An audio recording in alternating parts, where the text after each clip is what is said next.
वक़ार, आज़ादी और इंसाफ सबके लिए उन्वान दुनिया भर में आज इंसानी हुकूक का दिन मनाया जा रहा है। मुल्क खुदादाद पाकिस्तान में इंसानी हुकूक के नाम पर जो रवैया मौजूदा हुकूमत और उसके हवारियों ने रवा रखा है, इसके बाद इंसानी हुकूक का दिन हमारे मुल्क में एक ख्वाब बनकर रह गया है।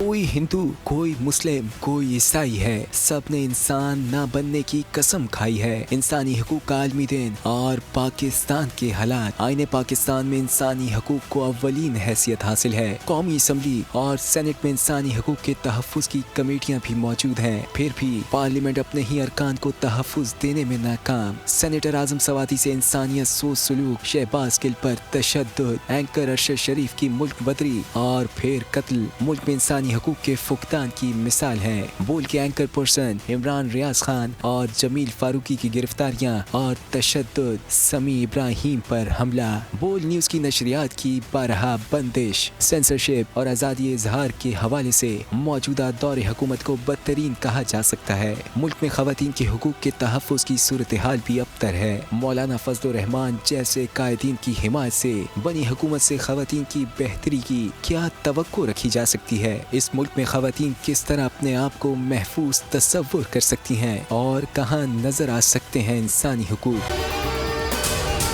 अगर आपको ये वीडियो पसंद आई है तो हमारे चैनल को सब्सक्राइब करें और बेल आइकन को प्रेस करें।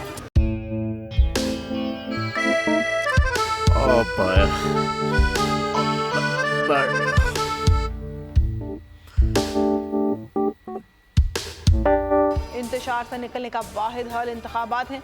हकीकी आज़ादी मार्च आज रवा। हाँ, आयत के मुताबिक अगर आप उसको ये रिपोर्ट दे दें तो मैं आपको अपनी 4 सीटें दे दूंगा। मौलाना हाँ साहब, वो जो रिपोर्ट हमें दे दे और वो जो नीली पीली चैनल है वो लगाए। जाओ शबाज।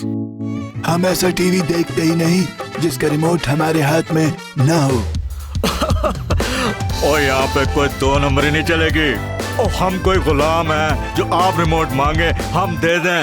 Absolutely not. यहाँ पे सिर्फ पाकिस्तान का नंबर 1 चैनल चलेगा, बोल, जो हकीकी सहाफत की जंग लड़ रहा है। पाकिस्तान के लिए कोई और नहीं, सिर्फ बोल खड़ा है। आप सब भी बोल देखें।